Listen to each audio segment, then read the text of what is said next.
Assalamualaikum warahmatullahi wabarakatuh.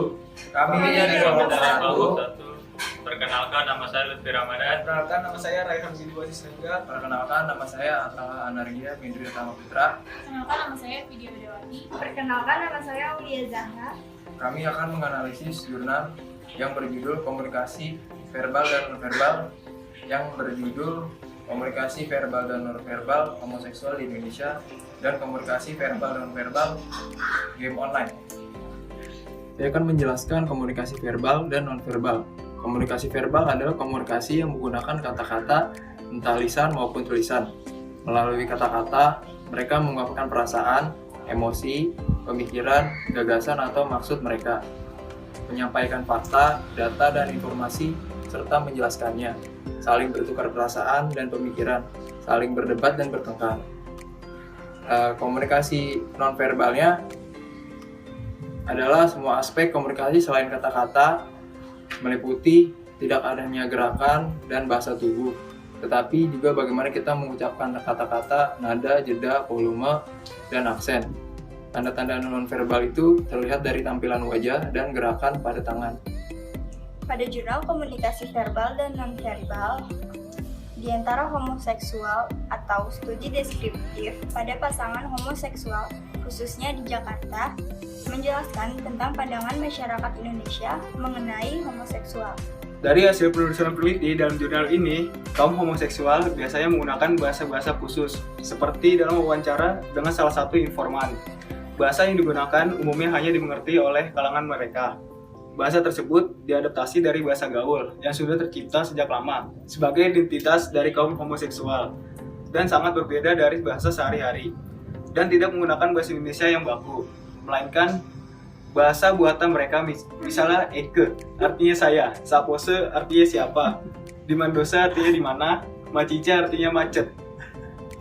Dalam proses komunikasi yang dilakukan oleh pasangan homoseksual, peneliti melihat komunikasi verbal bisa menjadi faktor pertama dalam memulai suatu interaksi.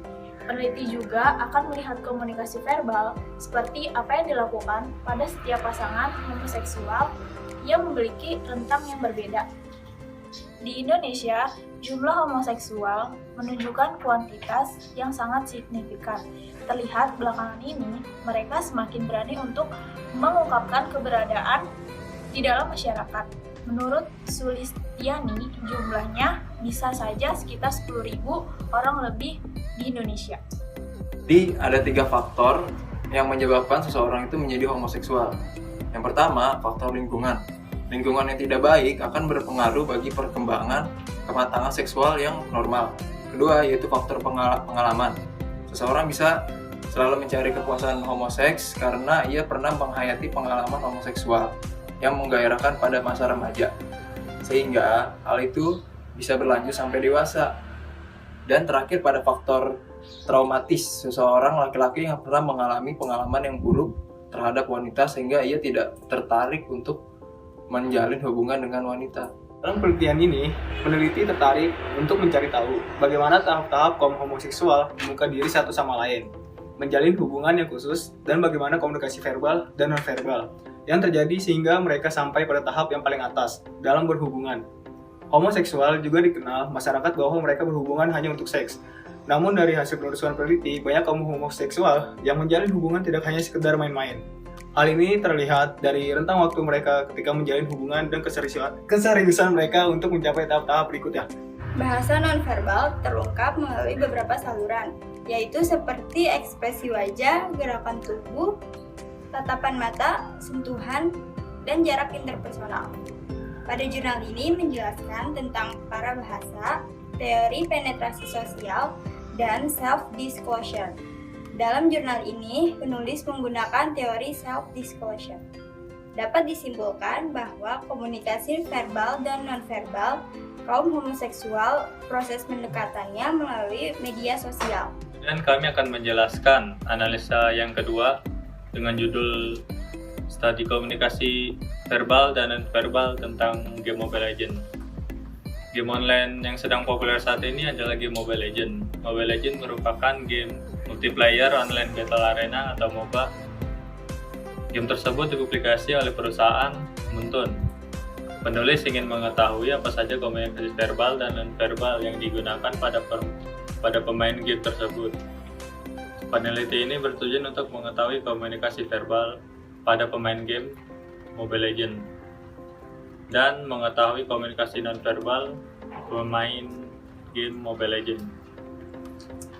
Berdasarkan hasil peneliti penulis jurnal ini dapat disimpulkan bahwa komunikasi antar pemain dalam game Mobile Legends ini komunikasi verbal dalam bentuk fitur mikrofon, quick chat, dan Discord. Bentuk-bentuk fitur dari game Mobile Legends adalah mikrofon.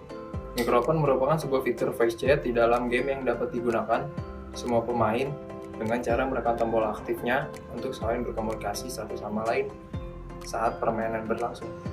Quick Chat merupakan sebuah fitur komunikasi yang telah langsung tersedia atau tinggal kita pilih untuk dikirimkan kepada semua pemain saat permainan berlangsung untuk saling berkomunikasi serta memberikan arahan saat bermain.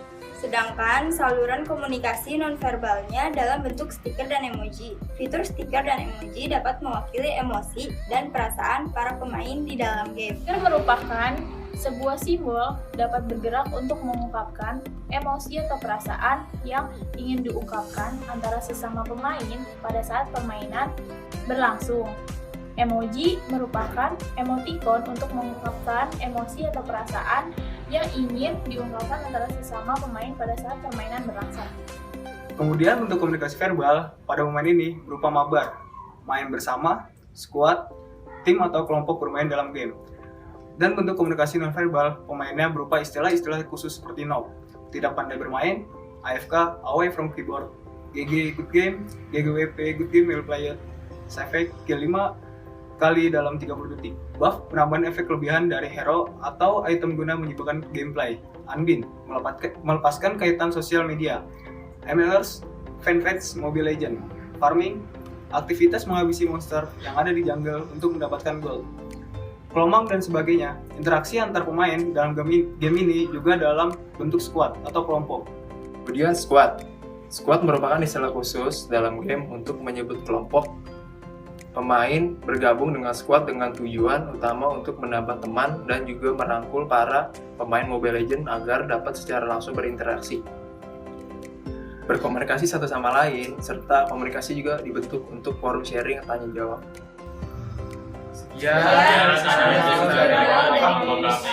Kurang lebihnya mohon maaf. Wassalamualaikum warahmatullahi wabarakatuh.